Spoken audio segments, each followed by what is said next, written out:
speaker, Tyonna McIntyre. Good morning, everyone. Good morning. How are y'all doing this morning? Doing good. Okay, today I have the opportunity to bring to you 3 spiritual principles that I have been applying in my life throughout my journey of everything, just about everything I do, and how these 3 spiritual principles, passion, patience, and perseverance, has helped me on my daily walk with God. So today, try to be short. I don't know if I can be short too, but I did some work to next to these.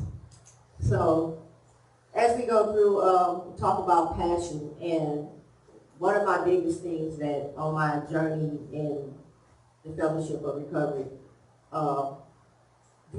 we have 12 spiritual principles that we work, and most of the 12 spiritual principles that we work tend to line up with the spiritual principles that Reverend Brian teaches here at Unity of Flint. And one of the attractions that brought me to Unity of Flint was unity, because it's one of our spiritual principles in the 12-step program that I attend, that we have here on Tuesdays and Thursdays. And we talk about, in one of our traditions, and there it talks about our common welfare should come first, personal recovery depends on innate unity. And so it kind of stands out because our common welfare should come first, because we're all here to serve the same purpose, the same source, the same spirit, in order to achieve the same desired result. So passion, coming from Ephesians 3:23-24, whatever you do, work for the Lord, not for human masters. And this particularly, it's easy for me, it should be easier, that, sometimes we get caught up in the boring, monotonous days, activities of going to work, doing the same thing over and over and over and over and over again, and sometimes not necessarily getting the appreciation or the recognition for the things that you're doing and the accomplishments that you're making, or the how you may have gotten the business or whatever, or becoming a part of the team and things have started developing. You don't necessarily get the recognition, or it gets passed over. You get passed over and it goes to the senior member. Right. One of the things that I have learned, that I have been truly practicing, is that if I do it like I'm working for God, then it's easier for me not to get caught up in man. In our ego. We're easing God out. So I get, that's one of the acronyms we do. Never heard that one. Yeah, when we get caught up in ego, we easing God out, because now it's all about me. I did this, I did that, I. We get caught up in I-isms. Mm-hmm. So when I practice this, work whatever I do, and being of service, when you're of service, it's whatever you do. If you're tilling your garden, if you're planting your garden, if you working at McDonald's in the drive-through line, in the drive-through, and that's the only job you can get right now, because you just now, a teenager, you just now starting out work, you're trying to build your work ethic. And working in fast food, believe me, is tedious in itself.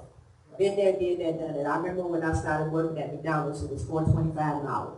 Wow. And it can be tedious, but it took a lot of training and a lot of grooming for me to get to the place to understand that if I do it like I'm doing it for God, I won't get so caught up in the boring, monotonous activities of what's going on in the day. I won't be so outdone by, I did, didn't you see, why didn't you just do it this way, and not understanding, understand that everybody might not have your same work ethic. Everybody might not have your same passion. In fact, everybody don't have your same passion. I believe that an individual's passion is tied to God's gifts and talents that He's provided you with, your experiences in life. My passion comes from my experiences in life, the trials and errors and the things I went through, the addiction, the homelessness, the social determinants that led me into being homeless. Those things is what built my passion. As I started to, once I came out of those things, I started to have a passion for the same people that I was once like, that were going through, and that passion was built with those gifts and those talents and that grace and mercy that God gave me that brought me out of that. Yes. Some of the things that I learned in doing my little homework on this is there's positive passion and there's negative passion. Positive passion results in, like what I'm doing. I look at this like, right now, I started my own business, and that's all I'm going to say about that, but it's kind of funny how all of this lines up because it took passion, patience, and perseverance to get to where I'm at today. So, you have positive passion and you have negative passion. Positive passion results in leadership. Like Reverend Brian, he has to have a passion to teach. He has to have a passion to do prosperity class. He has to have a passion to do the other classes on Thursday. He has to have a passion to do this even when people don't show up, or when it's just him and another student. His passion is what keeps him doing this. It's because if he was doing it for man, he wouldn't be doing it. He would, come to church every Sunday when we got a small congregation. It's a passion that drives that service. So that's where the leadership comes in at, because he's our leader. And because of that positive passion, we have a great leader that keeps going and keeps going and keeps going and keeps going no matter what it looks like. Because one of the things that I also like about the word is I said, we walk by faith, not by sight. So he's walking by faith. No matter what it looks like here, he knows there's something spiritual going on behind the scene that's far greater than what we're doing out here. Yes. Negative passion is misunderstanding. Because if you don't really understand what's driving your passion or where it's coming from, you could be misunderstood. And I know a lot of times, a lot of us are misunderstood. I can consider myself misunderstood. People don't understand why I have a passion to help homeless. Why I have a passion to change the narrative of homelessness one person at a time. Why I have a passion to engage with talking to homeless people that stand on the street corners or hanging out with them at different places where they be at. It's a misunderstanding because people don't really understand what's leading your passion. And so it comes into a misunderstanding of what that passion is. And once you begin to understand the determinants, the driving force of passion, then it tends to make a little bit more sense. Sharpens your perspective. Perfect example, when you have a positive passion, it sharpens on how you see things. Perception is what I always think. I think it's 10% perception, 10% perception, 90% perception, 10% reality. So most times, what we perceive stuff 90% of the time. That's the way we think it looks. That's the way it is, but only 10% of it is reality. So when you got a positive passion, it sharpens your perspective. So my perspective and my daily walk of life is far greater because I can see. I have a longer point of view on what I perceive, And most of the times I have to make sure that whatever that perception is that it's based in some form of reality. My perception now is like, okay, wow, God, look at what you're doing. Your grace, you showed up in my life. I stepped out on blind faith. I started my own business right down the street on the south side of Flint at South Flint Soup Kitchen Resource Hub, to where people can come in, call, contact, whatever, and I can engage with citizens or residents in the community that are experiencing homelessness, at risk of being homelessness, needs positive relocation, whether it's a nursing home, ALC home, assisted living facility. I can do all that because based on my positive passion and my leadership, I can perceive greater things, and I can achieve those greater things. Unpleasantness. Now I have experienced, these are things that I have experienced in my walk in life because sometimes passion can be, like I said, passion can be good, it can be bad. Passion can hurt you what can help you. I can remember working at New Path, and I was a recovery, I was just early in recovery, and I was a recovery coach. And the unpleasantness that came along with that, the passion was my lack of tactfulness. Yes. I have the way I carried my message. Because I had a strong passion to help people recover from drug addiction. My deliverance was wrong. Excuse me. I didn't have that tactfulness. I didn't have that, you gotta be soft-spoken.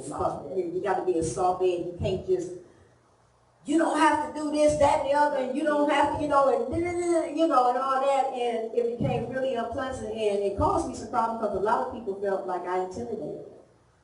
And I probably did because I was so, and I had talked, I had a therapist, I still got a therapist, that it's not what you're saying, it's your deliverance. It's how you presenting what you're saying. Your body, your posture, your hand movement, learning positive communication, knowing that this ain't one of them. Put your hands down. Don't talk with your hands. Sit up straight, because all of that is conceived by some people as a form of communication, and they can get threatened by it. Right. So those were some unpleasantness for me and for other people. Helps you succeed in negative situations. We was just talking about working at McDonald's, or even working with people in the community, because when we work with people in the community, everybody got 30,000 different people. One person got 5, 10, 15, 20 different personalities. You never know which one you're going to engage on a given day.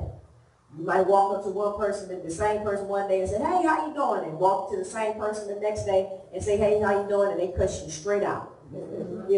So it helps you succeed in negative situations, because if you still have a passion to do whatever it is you're doing in life, like what Willow Nim's doing, you have a passion to sing and deliver the message of God in that way. Just like us, Brad said it, the bullhorns yesterday. Yeah. We still have a passion. Flint Pride has a passion to still support LGBTQ community, regardless of the negative misunderstanding and unpleasantness that took hold yesterday.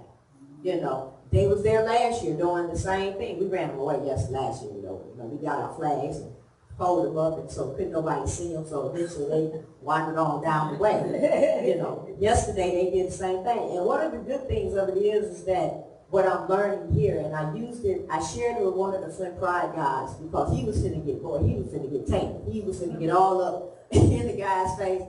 I walked up to him, I said, what persists exists. Reverend taught us that. Whatever persists, whatever you feed is what exists. And I told him that, I said, I learned in my life that whatever persists exists. He looked at me. I said, if you don't pay it no attention, it don't bother you. Yeah. Right? Eventually, whatever is persisting, if you don't feed it, it'll go away. Right. Just like pain. You could be in pain, and your mind would tell you you need to take 3 or 4 Tylenols and all that. But if you change your mindset and don't feed the pain eventually alleviates and it's not as bad as you made it up to be. Right. So that's what I told him, and I said, if you don't pay him no attention, because he wants you to engage. Yes. He's recording. So he wants the opportunity to find a reason to downplay what we're doing here at Flint Pride that we've been doing for 14 years. So when he looked at me and he was like, you know what? He kind of fist bumped me on the shoulder. He said, thank you, I appreciate that. And he walked away. Eventually, about maybe another 45 to an hour minutes later, they wandered on. I seen them, I was standing down at the somewhere inside there, and I seen them walking across the bridge. They gave up, right? They gave up. Because I believe this. If there's so much hate from God about alternative lifestyles, with who you choose to love, I think they would have had more followers with them preaching that same gospel. So learn helps you to succeed in negative situations. Painfulness. It's very painful when you find yourself in negative passion. It's like your conscience starts eating up at you, you got the spirit being convicted, and you're like, I could have done that better. I could have said that better. And I know the situation that was going on yesterday probably was painful for a whole lot of people because it was a whole lot of other all welcoming churches down there. We had People's Church, we had Unitarian Universalist Church was there, and we had Court Street Methodist was there. So I know it was a lot of painful situations, but what I saw yesterday with all that negative passion that was going on that they were portraying, because they had a passion, but it was negative. It was a misunderstanding. It was unpleasant. But what I saw, out of all the hundreds of people that was down there, nobody engaged. Everybody had fun. Everybody was doing their thing. They was eating the food trucks. Ain't nobody paid these people not damn bit of attention. They just walking through on the bullhorn saying what everybody, ain't nobody taking pictures. Ain't nobody doing nothing. And so I know it was very painful for them too because they didn't get the desired outcome that they were expected to get. Reveals your purpose. I love this. I love the way I kind of put this together here with the help of Reverend Brian to put it in order. Reveals your purpose. My passion is not my purpose. I never knew or never expected that my walks of life would lead me to my purpose. It took me a while to understand that in the Word it talks about our steps are already pre-ordered. They're predestined. Our path is made where we're going to go.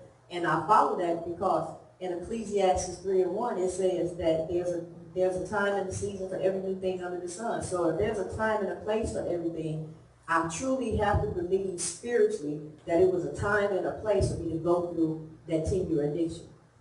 And I had to get there to realize that whatever God was bringing me through it in, I suffered some painful stuff in my addiction. I had three overdoses. I was beaten an inch from my life. My face was disfigured. I was told that I would never see out of my right eye.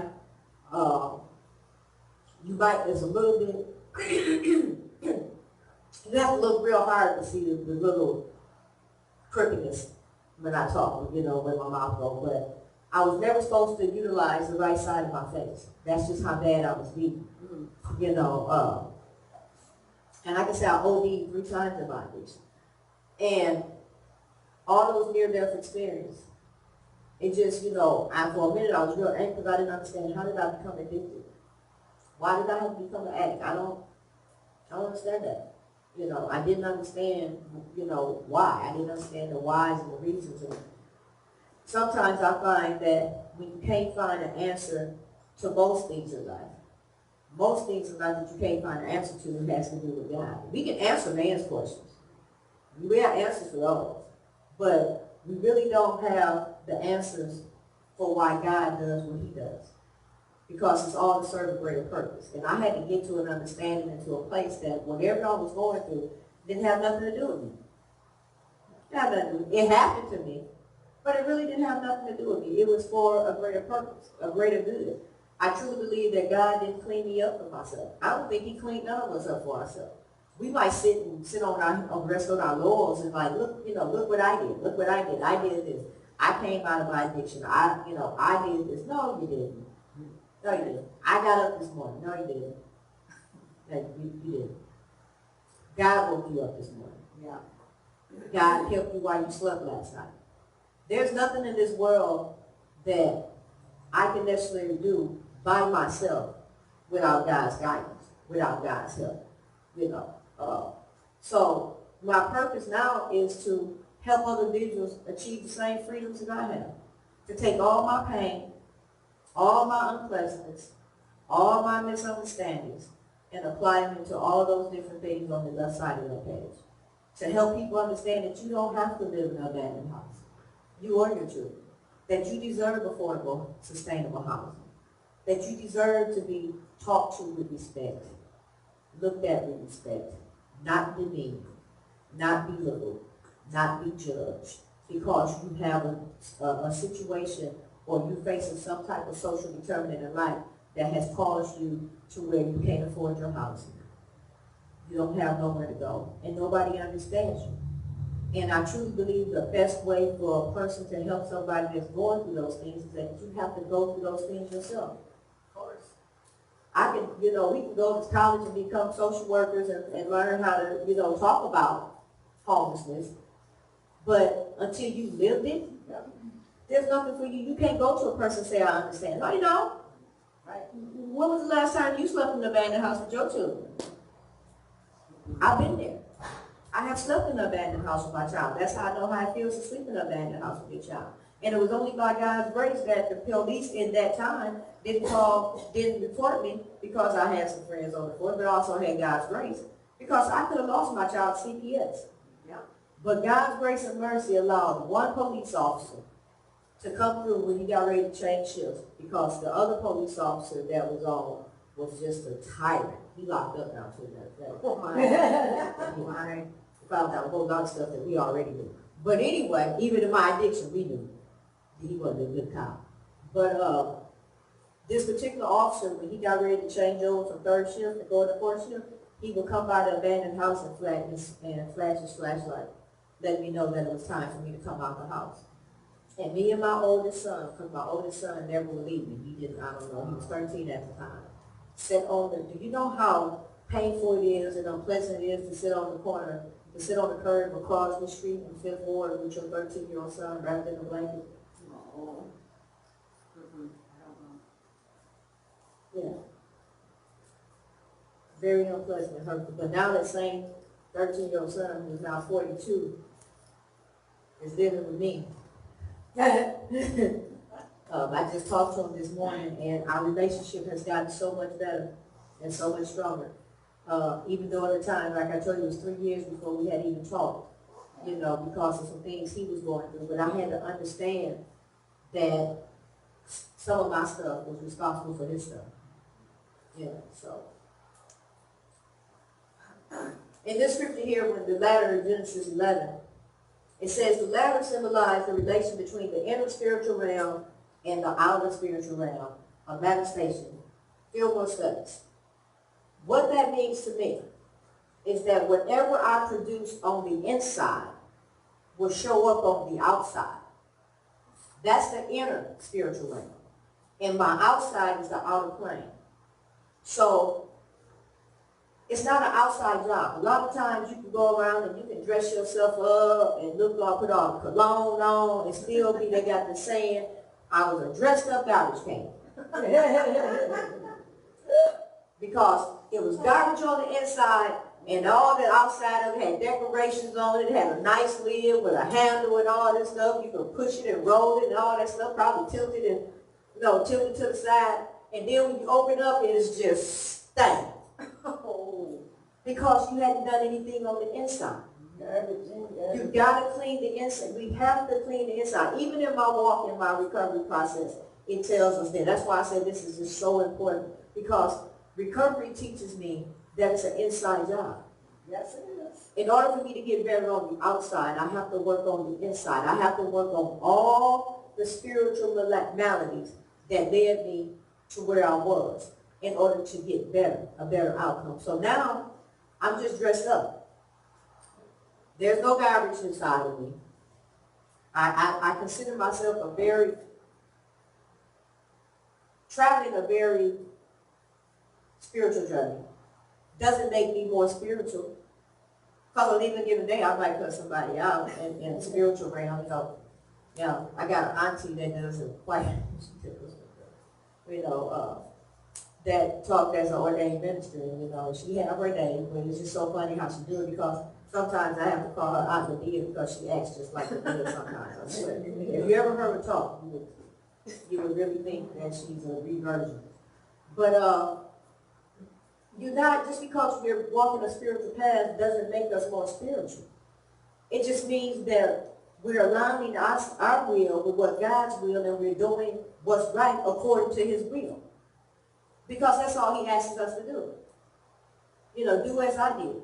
Love your brother as I first loved you, as you love yourself. That unconditional love. And we can't give what we ain't got. So if I don't love me, I can't love you. That's right. If I haven't been through, how can I help you go through? So that's why all this makes sense. This passion that I have, because I really believe that everything that I went through was to serve a greater purpose. not just for me, but for to help other people understand that you don't have to stay where you at. You can have what you need, but you have to, I had to learn how to make better choices to have a better outcome. Yes. That's all it was. I'm no different than the people I help. I just chose to make different choices because I wanted a different result. But if you keep doing the same thing, expecting a different result, you're going to get the same thing. That's the definition of insanity. Yes. You know, there's another definition of insanity is saying doing the same thing, knowing what the end result is going to be. You're still insane because you ain't changed nothing. Right. You got to change. I had to change some things. You have to change some things. If you're going through, when I got clean, probably somewhere around my 8th year, I was still being evicted. I got evicted every 11 months like it was clockwork, like it was the end thing to do. I promise you for God, every November, I was evicted. Why? Because I didn't learn how to make better choices when it came to managing my finances. I was still a dressed up garbage can. I was clean, but I had started working on, you might need to get your priorities in order. Pay the rent. And understand that you ain't got nothing else left. If you got 2 cents in your pocket, at least your rent paid, your utilities paid, you got food. I didn't know about all that. Because I had used for so long, I was just used to not having. So when I got to a place where I could go buy me nice things, I went and bought nice things instead of paying rent. So I would rob Peter to pay Paul. Yeah. It didn't work out. So the last time I got evicted and found myself in a real deplorable situation, I made a promise to God. Well, I said, God, you know what? I said, when I come out of this, I ain't finna be evicted not now another time. You understand me? Not now. We ain't doing this. I don't want to live with nobody. I don't want to go back to the shelter. I want to do none of that. It took 6 months for him to deliver me from that situation that I was staying in. But when I came out of it in 2015, I ain't been evicted since. Don't plan on, because if I'm broke, at least I can go to sleep. Right. I can get up, turn the lights on, I can run the water, take a shower, drink me some coffee, eat me some breakfast. I got a few, threads in the closet, this, that, and the other. But I told him I would always keep my priorities in order. And my first priority was to pay my rent. Everything else I work on. I might have, okay, car people, I got to give you a little bit here, but this, I got to keep this. But with my walk in faith has, learned me that God is the source of my supply. Yes, He is. So as long as I tap into the source, I never lack. So that's what I've been standing on. I tap into the source so that I don't doubt or I don't lack. In hindsight, the Latin root word for passion is to suffer. Now this is very interesting because in order for y'all to get the connotation of what that means is that we have to go back to the Passion for Christ. Because during the Passion for Christ, the movie that everybody hates to watch every Easter, is that he suffered. He came as a human being, did all the things that he knew he was going to suffer from, thirst, homelessness, and he suffered for us to have. He came not to be served, but not to be served, but for us to serve. When you look at it and you look at the word suffer, take for instance how he was lashed across the back all those many times, how he was hung from a cross, how he was made to carry the cross. Then he was nailed to the cross. But he was beaten. I think that was 40 lashes or something, but he was beaten with these thorns where they hit him so much that it pulled the flesh off his skin, off his bone. Then he had these thorns mounted onto his head and then placed up on the cross like this, with his feet nailed together and his hand nailed together, all for us. He suffered because of the passion that he had for us. It says God gave his only begotten Son for us. He died so that we could live. And sometimes I look at it as that, but most times I would say, if I don't have no other reason in this world to be grateful.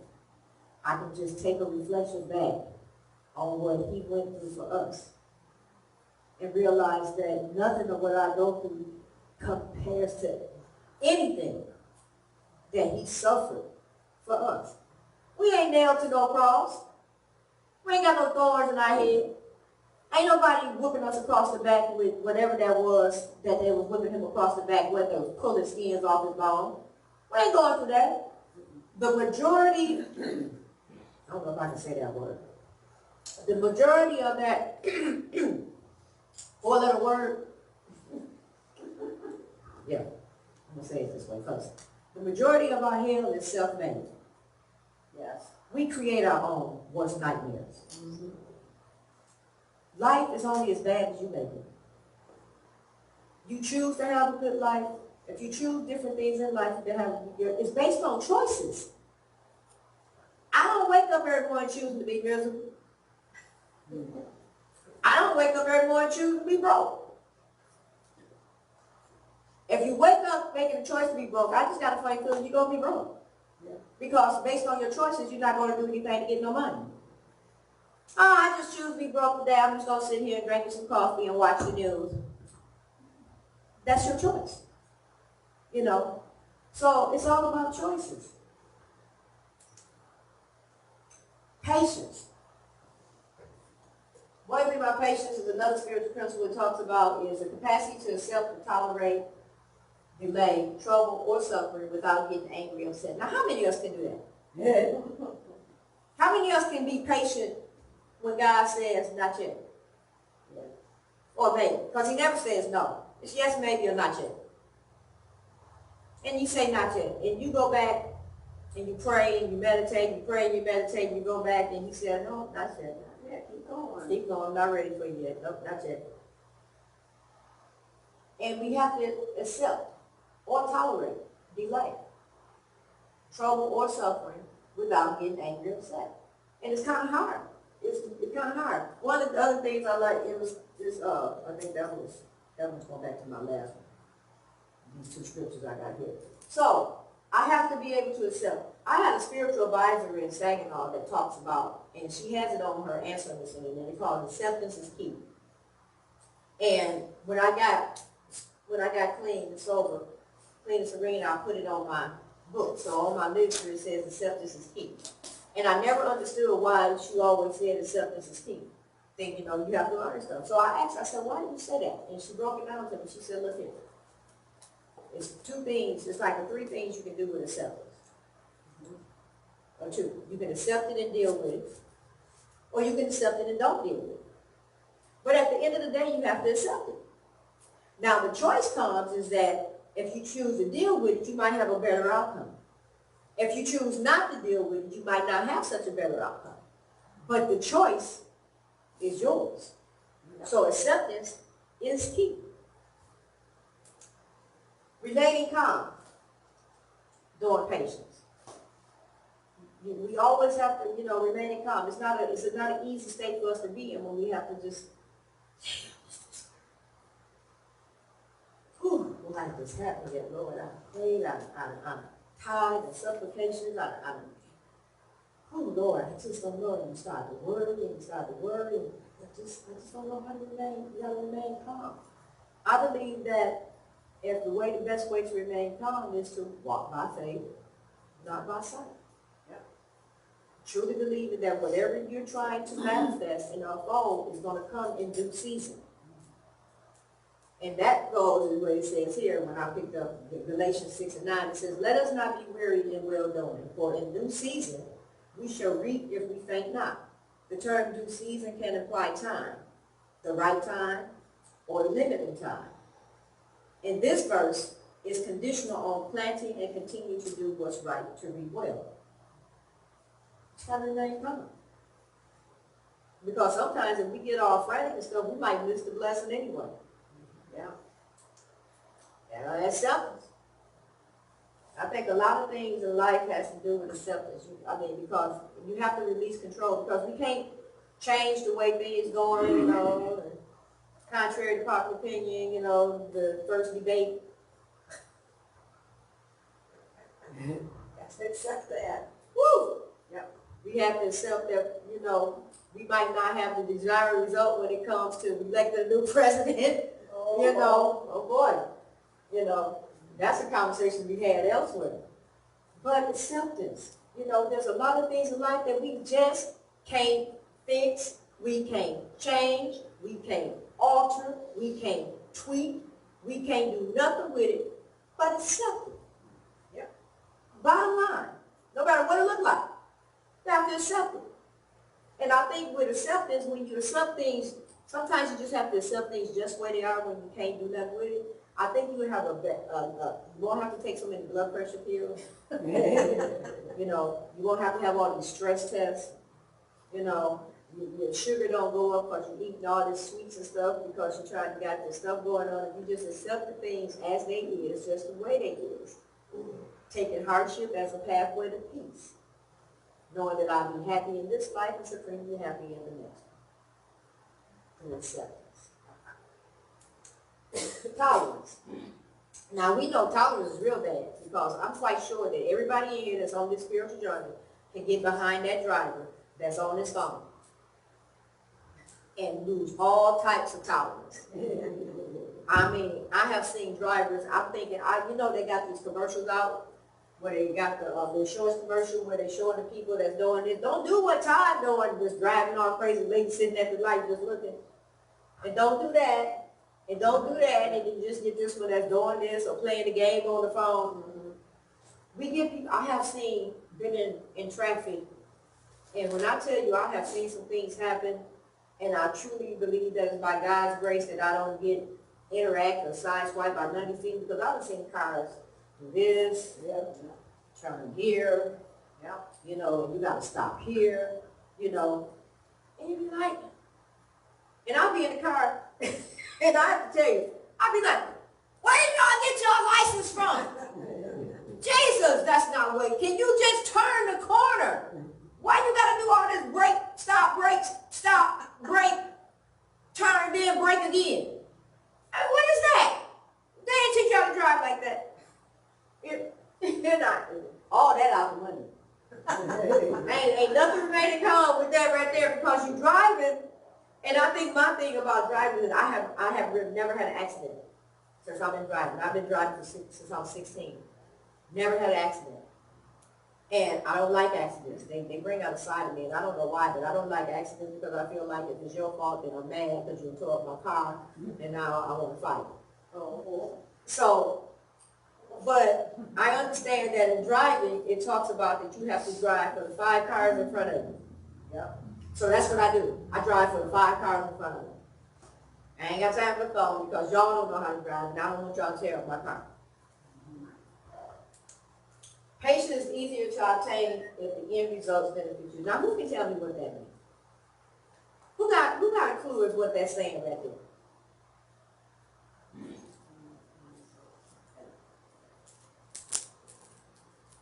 Well, it's easier to be patient if you know you've got money coming. Say you know that money's coming, so you know the results are there, and you can keep calmer about waiting for it. Because you know it's coming there. Listen, that's a good example. Good, perfect example. And if the end results benefit you, if you know you done hit that number, and you know that all you waiting for is Monday morning to get up and drive down to Saginaw to go to the lottery commission and get that check, you very patient. Sure, I can wait 72 hours. Shoot, I hit the lottery on Friday. I can't get there till Monday morning because the commission ain't open till 8 o'clock. You got all the patience in the world. You got all the patience, all the tolerance. You accept the fact that you got to wait. You remain calm because the end result is beneficial. You're going to go get that number. Well, I'm very patient. It's easy to be patient when I know what the end result's going to be. But it's not very easy being patient when you don't know what the end result's going to be. I practice this in my daily life because right now, even though I think I'm in the process of finding another job, I can't get onto the thing, but I got this work from home job with all that ships. LAC, so all that ships coming, they ship for UPS and stuff like that, FedEx and stuff like that. And it seems to be, I had to go to research to make sure it was legit, because there's a lot of shipping places online that's just not that legit. But they done send me all kind of contact people and HR folks and all this stuff, you know. And you have to go and log in and sign up and register with UPS, FedEx, and UPS to make sure, you know, that you receive your packages. So, but prior to now, I don't have income. I get unemployment. And you know you only be certified 1 week, then it goes next week, and you get paid for the 2 weeks. But in between that, I don't have an income. But I live like all my bills paid, because they are. I might not see where the revenue coming from, but ain't no bill collectors knocking at my door, because I ain't got that. Anybody ringing my phone, talking about what time, you know, car note late, they ain't bothered, because I know, but they more about me paying their money. They ain't trying to come get that car. Because then they got to put it back on the car line, they got to go through all this, and you know, and I talk to people, he said, well, you can call every day of the week, but I need a payment. Well, I know you need a payment, but I ain't got a payment for you right now. But my thing of this is that I'm not worrying, because one of his scriptures says, if you pray, don't worry, and if you're gonna worry, don't pray, because they negate each other. If I'm gonna sit up and worry about this, that, and the other, I probably won't do nothing. I'll be sitting in my house crazy as I don't know. I'll just be crazy, trying to figure out how to make the next thing. Then you get caught up into all the other ideas of doing stuff that doesn't align with God's will. There's a 4-letter word that causes problems when trying to be patient. Anybody know what that 4-letter word is? Who can tell me? What? Fear. Y'all don't know? Fear, yeah. Fear? What else y'all got? Wait. Wait. That's it. Wait. That 4-letter word when we trying to be patient. When God say, wait. Not yet. Wait. But, no, wait. Gotta wait. Some things you just have to wait for, you know. A lot of times in my life, you know, it's, you know, waiting is, I'm waiting now. I'm waiting to see, you know, what's going to happen next. Being patient with the development of this business I got going on. You know, my grand opening is tomorrow, and I'm learning not to, you know, I was listening to a thing about you can't share your successes with everybody, because everybody doesn't celebrate your success. Right? Everybody's not going to celebrate you.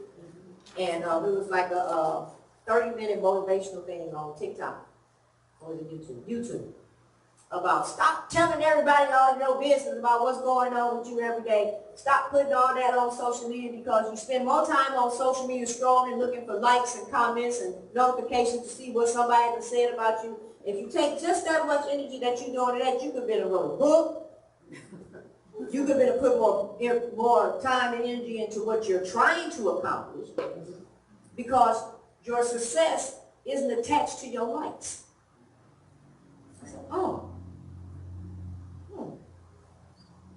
So now I don't get so mad when I post stuff, you know, I don't post all that stuff on Facebook. I still got a Facebook page, because there's certain stuff that coincides with my business that I have like my GoFundMe account. I have to share to Facebook. So, but other than that, I don't really be concerned about the notifications and this, that, you know, because that's not what I'm on there for.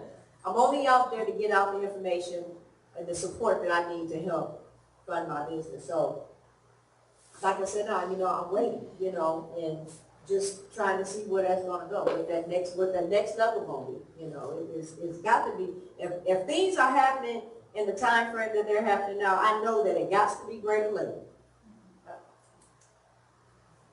The acronym for patience. Pray without ceasing. We know that when we pray, we communicate with God. We let them know what our concerns are, what our struggles are, you know, or just basically talking to them. Some days I don't even go to them with, I don't really have any complaints. But when I pray, so it's basically a way of having a talk with God. So sometimes I just be sitting there talking to him like, God, you know what, I don't know. I wake up with this song, Red Salmon. I don't know what the day may bring. It may bring sunshine, it may be rain. But I do know that I'm going to make it after all. That's my morning song. I wake up and I lay straight. I don't before my feet hit the ground. I wake up, thank God, and I say that. And it's just my way of talking to him and giving him the opportunity to know that I'm safe and secure in his arms and that whatever the day may bring, it's going to be all right. Always, without ceasing. Talk to God every day. Not just on days where you need something or when things are going bad. Talk to him when things are going good. Talk to him just to be talking to him. He's waiting there. He's sitting up there in one of those mini matches he got, just waiting for us to open up and communicate to him. He's waiting for us to ask. You know, to just say, hey, dude, I know you up there. How you doing this morning? Thank you for waking me up this morning and keeping me safe and sleep at night. Thank you for guiding me along my way. Lord, thank you for these crazy kids. You know, just talk to him. Trust me that whatever you talk to him about is going to come to fruition. But I also know that in one of our steps, he said, we made a decision to turn our will and our life over to the care of God as we understood him. But in that, there's another step before that that talks about coming to believe in a power greater than ourselves to restore society. And I used to share with a lot of people, and I still do with that, before you can turn something over, you got to believe that it's there. You got to trust and believe that whatever you're turning it over to is there. You know, you got to trust that if somebody say, come down there and say, here, you go out to dinner and they get ready to pull the chair out from you so you can sit down. You got to trust that whoever's behind that chair is going to make sure that the chair is there when you get ready to sit down. But you know what we do? Yeah, we make sure great. We got to make sure because we kind of lack in trust, but trust is a given. You have to make sure whatever you trust, you have to know, I trust that he's going to make sure that the chair is there when I get ready to sit down, So, intercede. Now, we talk about intercessory prayer, when you praying on somebody else's behalf. That's what intercede means, to pray on somebody else's behalf. Because a lot of times we get our biggest results when we pray for somebody else. When it ain't all about me. When I pray for the homeless person walking, the person that's sleeping in abandoned houses or sleeping in their cars in unsafe areas, sleeping under the bridge, sleeping at bus stops.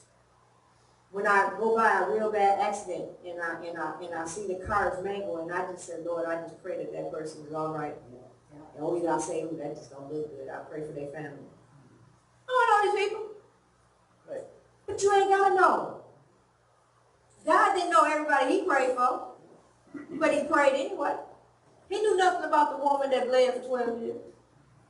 He just know that her faith made her free. Just by the touch of his garment. He knew that her faith was strong enough. And 12 years, nobody helped this woman. The blind man, the one that had leprosy. I don't know these people. He just knew that there were people that were suffering with something that needed his attention. And through their faith, they were healed. Interceding on somebody. When you pray for somebody else, you're interceding on their behalf. Advocacy. Being an advocate and advocacy is a form of interceding on somebody else's behalf. That's what I do every day. That's just, and when I was on the TV show, on the news, and they was like, you're just a source of information. Well, I'm sorry, yes I am. I'm a pillar of society. You just don't know.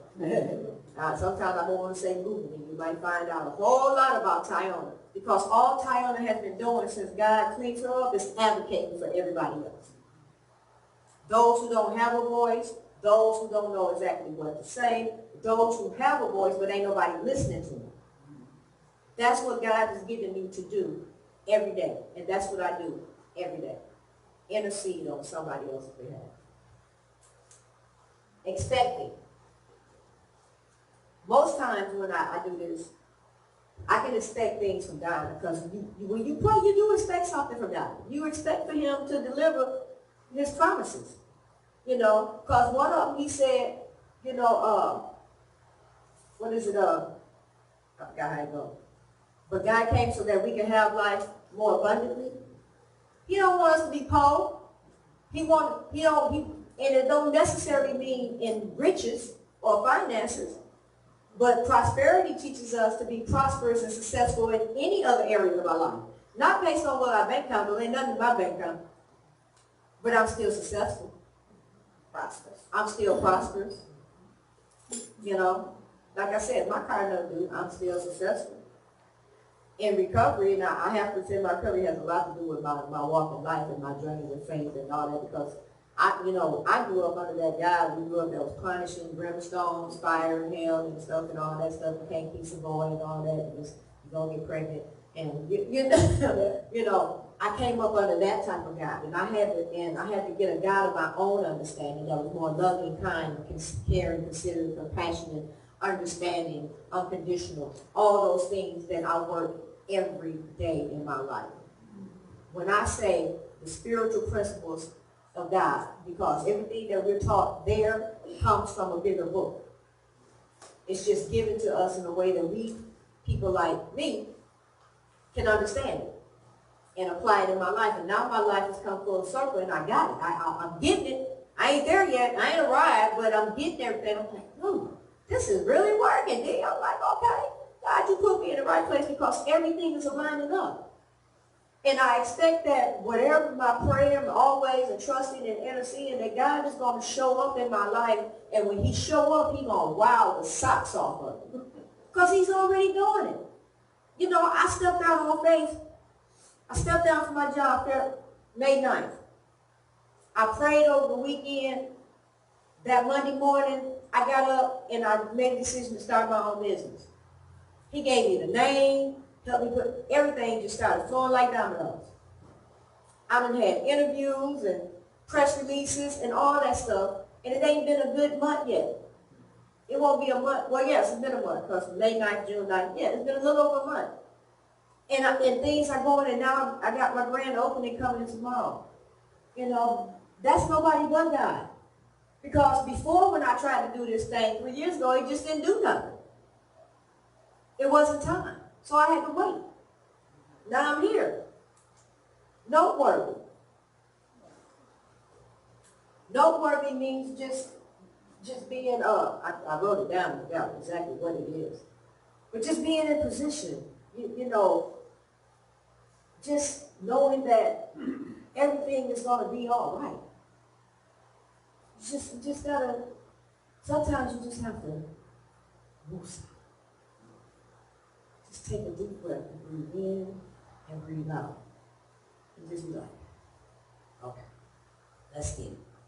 You know, I love it when Annie, when she gets there and we do the meditation, and she sits down and she breathes and she opens the palm of her hands. And and it's a way of letting everything in. Mm-hmm. You know, because if you all bottlenecked and closed up, you know, God can't get nothing there. Can't get nothing in there. Communication. That's all that is. Is constantly communicating with him on a regular basis, expecting that he's going to deliver whatever it is he said he's going to deliver. Because in another scripture it says that if we seek him first in all his righteousness, and all will be added unto him. But I got to go to him first, in his kingdom, and everything in it. And all will be added unto me. I can't do that backwards. I can't put the cart before the horse. Ask. Yeah. Say that again? Ask before you receive. Ask before you receive. Can't put the cart before the horse. Where the cart going? The horse back there. You know, I have to always ask. Like Andy said, ask before we receive. He wants us to ask. Mm-hmm. He don't want us to beg. Right. But he wants us to come to him and ask because that's what he's there for. Communication with God, communication with each other, you know, interceding with each other, trusting each other.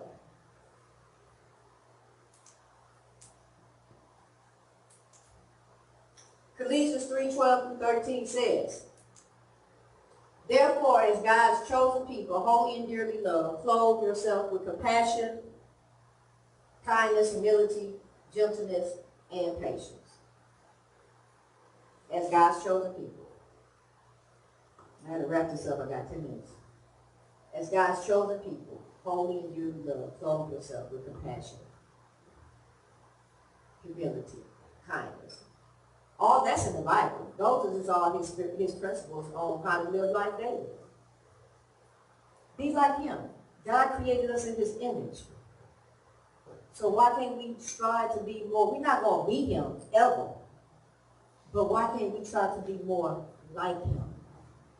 Why can't we serve and do people and give people the same compassion, kindness, humility, gentleness, and patience that he gave us?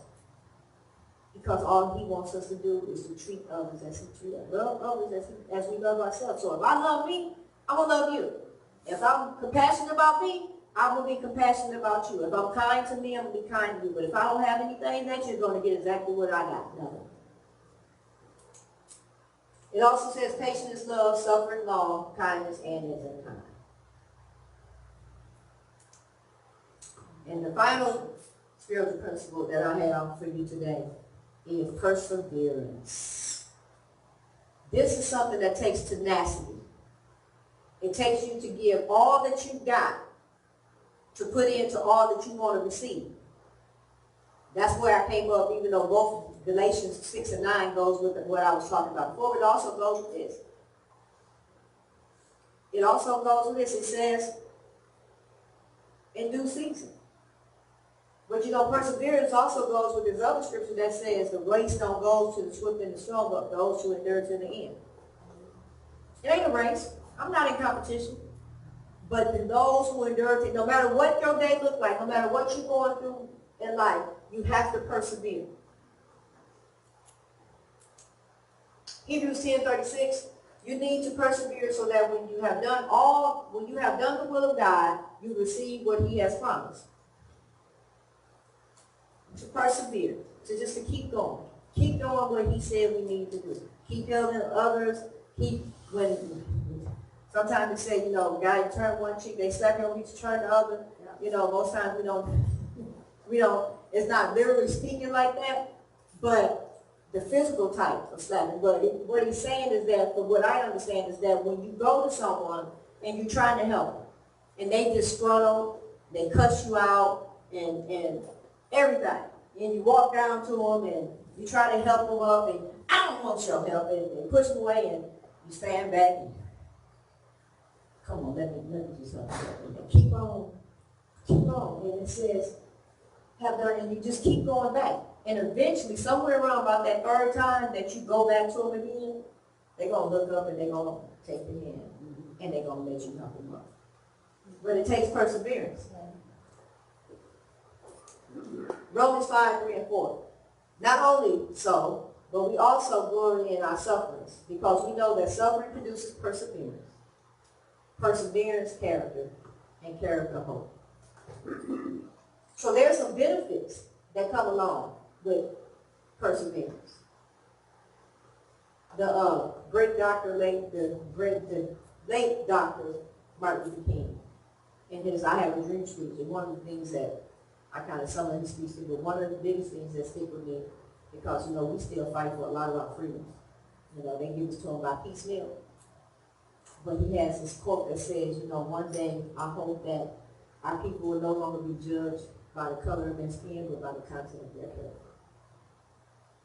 So, character, hope. Romans 12:11. Never be lazy, but work hard and serve the Lord enthusiastically. Do it with joy. Don't do. Reverend Brian talks about when it comes to tithing. Don't do it like it's a job. Do it with. All right, here you go. It's got to be happy about it. You can't do it grudgingly, because you ain't gonna get nothing from it. Because now you feel like you're obligated. And even if you're not able to tithe, have the willingness in your heart to do it, or the willingness and the ability that when you do get into tithe, you can tithe. And just like I told, my personal story with tithing, because I had I always felt when we had that last prosperity, when it talks about people get caught up because it's only a small amount. I wouldn't tithe because I didn't have I thought 10% had to be a greater amount. So I wouldn't tithe because I didn't feel like I had the right amount to tithe with. But when we had that class and they said, that's a misconception, you tithe whatever your 10% is, and don't worry about how small it is. Right. Because the principle behind it is tithing. So now whatever I get, when I get it, I give 10% of whatever that is. Sometimes it's just $2 or $3. Yeah. But I'm tithing. And that means more to me now than it did before. Because now I'm actually following the law of the word, and I'm giving him his 10%. Last, not giving up persistence, tenacity. The race is not given to the swift or the strong, but to the one that endures to the end. Ecclesiastes 9:11. Thank you.